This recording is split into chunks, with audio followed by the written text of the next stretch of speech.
thank you for staying with us on Safiya Breakfast Show. We're going to segue into our first conversation today on the program, and we're going to take a look at the state of affairs in Nigeria today. Obviously, that is really taking its toll on Nigerians. Nigerians are finding things unbearable when you take a look at the economic realities of this country. The purchasing power for individuals in this nation is nothing to write home about, and the inflationary trends continues upward, making it quite impossible for Nigerians to be able to meet up their needs as the demands arises.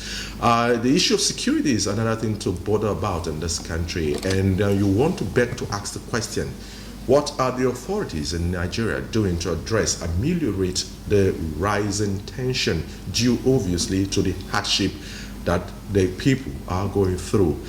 There is this concern that is mounting, brewing within the society, that on the 1st of August, there would be a hunger protest. From the government circle, we're seeing the government authorities urging these youth to shelve their swords and come for a roundtable negotiation and dialogue. Currently, the government and critical stakeholders are in an emergency meeting to see how they can reason with this particular development. On the opposition, they are saying these individuals have right to protest and have rights to complain, as afforded them by the Constitution of the Federal Republic of Nigeria.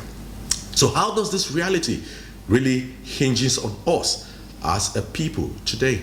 Well, let's pull in Professor Augustine Okoronka. He's a public affairs commentator. He'll be sharing his thoughts on this very undescribable moments that Nigerians are going through today. Prof, a very good morning, and thank you for joining us on the program today. Thank you. Yeah, it's a pleasure to have you, Prof. Yeah, always my pleasure. So, Prof, let's just navigate these issues carefully. But first of all, let me feel your pulse about what you make of where Nigeria is currently. It appears there is there rising tension going by the fact that Nigerians are becoming intolerable of what they call undescribed hardship in the nation today. Your thought on this, Prof? Yes, I think you used the most appropriate word, undescribable hardship. But then our leaders seem to be disconnected, as it were, with the realities on ground. Mm-hmm. Because I would have felt, when this thing started, rather than begin to do the needful, find out the real pulse of the average Nigerian on the street, they started turning it into a political, ethno-religious matter, calling out on individuals, Peter Obi, PDP, Nnamdi Kanu that is incarcerated. Contented with what they have. They called it hunger strike, and the question is, did the government go out to decipher the opinion of the average Nigerian on the street? Are Nigerians hungry? That's what they would have been. The agencies of government would have done since they started, because they are not doing it insidiously, to cause pain to government. No, they say a hungry man is an angry man. And Nigerians have endured for the past 1 year for the Buhari administration. And rather than any good to come from where Buhari stopped, it's been a worse scenario. Worse to the extent that, honestly, somebody was talking yesterday, said, Nigerians, you talk about 3 square meals. Well, I mean, in reality, meals should have been triangular, 3 triangular meals. Yeah. But now, we can't have 1 unit meal. Yeah. There are Nigerians, today as we speak, I travel, that cannot afford 1 meal in a day. They go to bed on empty stomach. Mm-hmm. This is the reality on ground.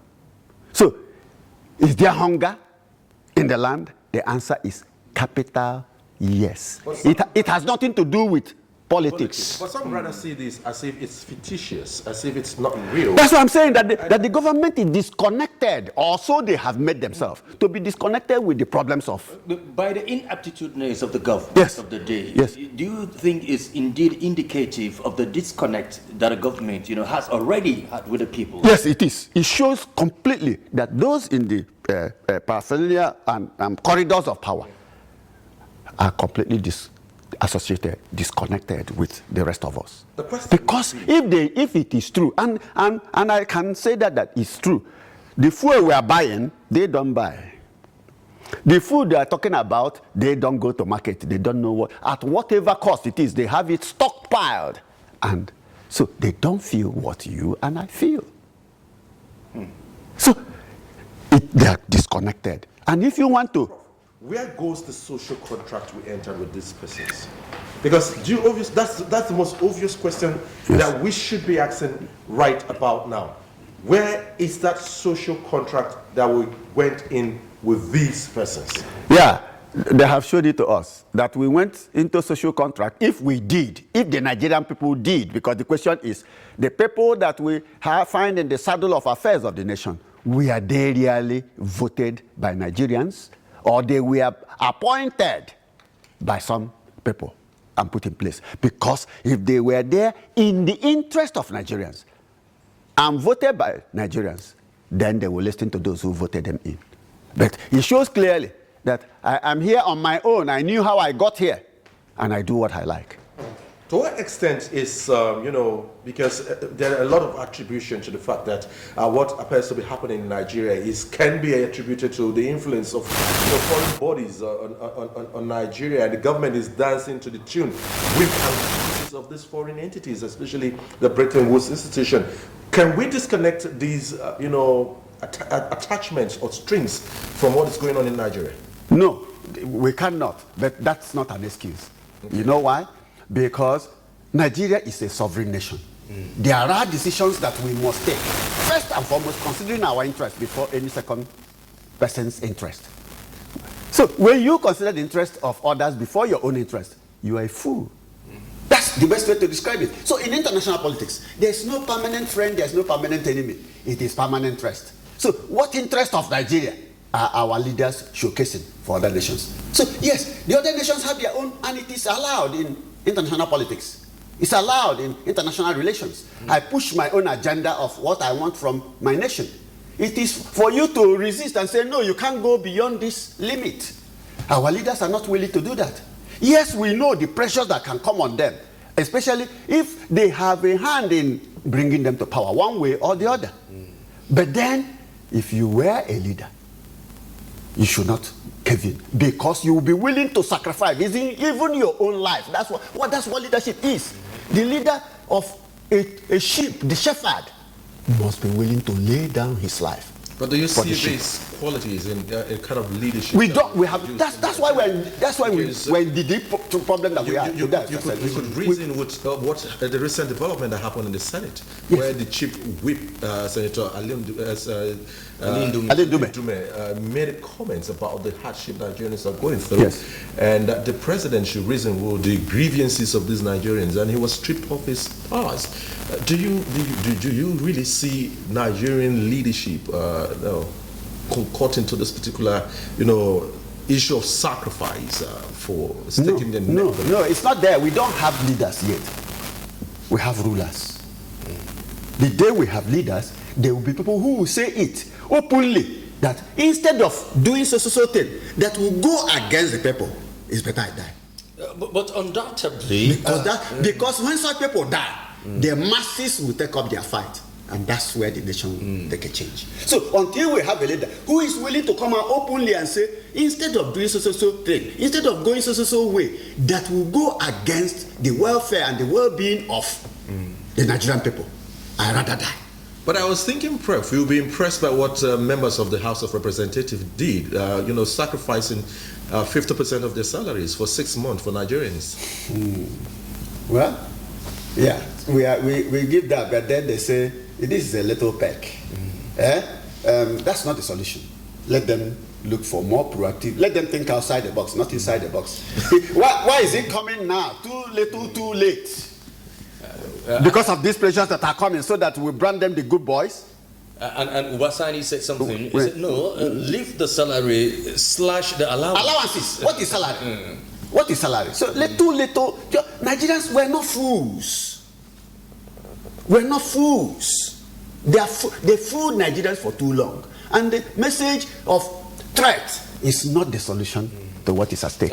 Because a hungry man, I repeat, is an angry man. Like I wanted to say, undoubtedly, our leaders are product of the society, supposedly. Right. Sure. And it's gotten to the point where not supposedly they are product of the society. Right. With the caveat, I'll give you the caveat. And now we have seen that the same people who masterminded protests before are the ones now who are trying to pacify the Nigerian youth to shelve their sword. Yes. Is it a perfect definition of those who live in a glass house shouldn't throw stone?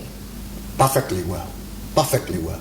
I recall, and I have watched in the last couple of days, videos of the past, and these things are in public domain, where Tinubu, President Tinubu, today as we have him, was the one soliciting, amassing, and then Nigerians were in heaven. Now he has brought us to hell, and inside hell, there should not be protest. You speak from both sides of the mouth, the same person. So, yeah. But the government have... So, what made protest right then? The leaders then were stupid. They allowed it to exist. Because it is a constitutional right. Why is it Muslim people that want to do the same? But oftentimes too many. The president has tried to, clear the doubts on maybe the air on the fact that this hardship is not occasioned by him. It was occasioned by his administration. It was occasioned by who? Something that he inherited from the past administration. Now let's talk about inheritance. The day he took over, May 29, 2023, what was the dollar to the naira? That's what he inherited. Let's take it back.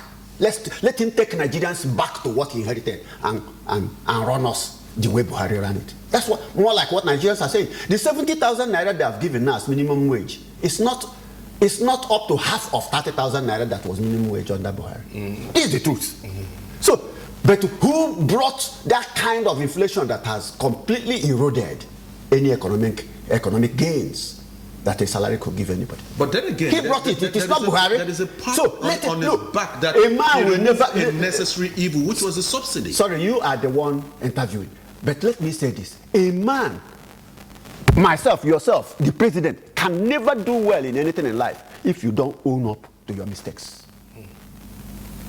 It is when you own up to a mistake you have made, then you can sincerely look for solution. The idea of removing fuel subsidy on day one of getting into office, without even looking at your handle, was a wrong idea.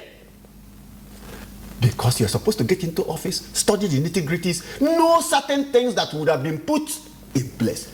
CNG, buses, 1 year has passed. We haven't seen anything change. Public mass transport, we will flood it. 1 year has passed. And refineries, they will work in full capacity. Not one is working. Dangote that has come on stream, private sector, they are trying to muscle him from producing. What do the elites want Nigerians to do? Do you think there's... for all of us to fold our hands and die with our children and wives? But isn't it pertinent for the National Assembly now to assume the role why they are elected as representative of the people, to come with a... No, don't go there. Yeah. Who is the National Assembly? Who is the presidency? The National Assembly is made up of over 70% former governors. They finish from 8 years from their state's administration. They transit, they migrate. And turn up to be a retired home. So what is the difference between the former governors and also more than 30 to 40% of the current executive appointments are former governors or former... So what is the difference? The same people. Executive, the only one that should have been independent, as it were now, would have been judiciary. But they have brought it over. Their wives are being appointed. There's nothing wrong if your wife is a judge. And if she's qualified. If she's qualified. Don't get me wrong. But some of us know the currents that are going under the bridge in some of the appointments that they're doing. Do you think there's a class struggle in Nigeria? More than a class struggle. More than a class struggle. And so terrible that it is, where else such struggles exist, and it does exist around the globe, it's middle, lower class, upper class. But here, there's only upper class, and the rest. So how then do we now, look at the hierarchy? And they're using hunger to keep. But then again, that's basically where I'm driving to. The hierarchy of needs says food, Yes. Top the pyramid. Yes, yes. At the bottom. Food is Food, housing, clothing. is important. But here in Nigeria, we kind of see it as otherwise, because you made mention pretty much earlier, and we have mentioned this also pretty much earlier during the opening of the show. We have people who have resorted back to the old usual food timetable in the house, where some eat 0, 1, 0 or 0, 0, 1, depending on how you can afford it. Yes. This is the realities that people live with today. Exactly. And why Nigerians are talking about this, some will tell you that it's not a question of the food not being available, it's the purchasing power of the individual to be able to afford these items to feed themselves. No, I don't completely agree with that. Okay. One, the food is not available enough. The one that is available is way out of the reach of the common man. It can be addressed. Now, it is not about resources. Why is it not available enough? Those who take to farming as their calling don't go to the farm. You go to the farm, you are killed there. So insecurity. Who will solve it? Government. 2, by the policies that government had made in the last 1 year, by the pronouncements of the president, inflation quadrupled, not tripled, quadrupled. And so if the salary increase they have done is like it's not up to 25%, or maybe 26%, because it's 30,000 times 2 will give you 60. They now took it to 70. So maybe about 30% increase. But the inflation is about 4 times, 400%. So what good has Nigeria, has the government done to Nigeria? But this is the government that is, 1, buying new jets, 2, refurbishing or building brand new presidential palaces in Lagos and in Abuja with billions of naira, sponsoring people to Hajj with public funds. And pilgrimage. And Nigerians are hungry. Which one is more important? How do they order their priorities? You still see them drive in convoys of jeeps. The House of Assembly, National Assembly you talked about, how many of them rejected their jeep? 160 million SUV. What are we talking about? What are we talking about? They are not for the masses. And let me say it without any fear of contradiction. If Nigerians don't take their faith in their we are done for. But that's the caution. The worst has not come. That's the caution that is out there in public space, and then they say we shouldn't throw caution into the wind, so that we don't lose the baby and the bathwater all at the same time. No, we are on the same page. Yeah. What should government do? Provide security for those who are genuinely protesting. Provide them with security. And guide them. That's not what the government. But the government should. Shelf protest. It cannot be. You cannot beat a child and say don't cry. So if you beat a child and you say don't cry, the child will be dying of bottled up emotion. So you beat a child, allow the child to cry, or you beat the child and allow the child to beat you back. That way, that child will be assuaged. So you cannot beat a child and say don't cry. Don't you feel a bit puzzled that the constituency that is even advancing for this particular protest, it's the youth in Nigeria? Yes, because, when they say the future belongs to the youth. Now, Nigeria, the youth are saying the future belongs to the old. But the youth is not the future. The youth is relegated to the... Nobody recognizes the youth. They say the future belongs to the old. One old man finished in the name of President Buhari, gave to another old man in the name of President Tinubu. Go and see the selection of officers that are serving with them. Recycled old cargoes, as it were. Recycled. So the youth, if they are angered, I am not part of the old, the young. I am part of the old. So I'm part of the blame. I tell my children, I say, if there's any blame to share in Nigeria, I take responsibility. And until we take responsibility, and that's why I'm bold to say whatever. So each one of us that has held position of authority should take responsibility that we have failed the future generation, which is the present generation now that we do have. So this serves as a wake-up call, because exactly we see two former presidential candidates of the Labour Party and the PDP, Peter Obi and Atiku Abubakar, telling the government of the day that these persons have rights to complain. Yes. And if they're taken to the street, that is constitutional. Don't clamp if they're down taken to the street, don't clamp down on them, provided the needed safety for them to go about. This is my view. Peacefully, and maybe perhaps that will stimulate the authority to addressing the grievances that the country is dealing with. Because when they see the number of youths that will come out freely and they guide them to conduct themselves across the nation, they will now know really that there is hunger in the land. But do you think the government is waking up? Because already there are emergency meetings. I hope the emergency meeting is not to trump up measures to clamp down on them. And that is because that will be tantamount to beating a child and say, don't cry. So there are lessons we should learn from the NSAS protests. There are. Definitely, yes, there are. Yes, there are lessons. The lessons were that the government, first and foremost, must not allow a repeat of the role government played in the last NSAS.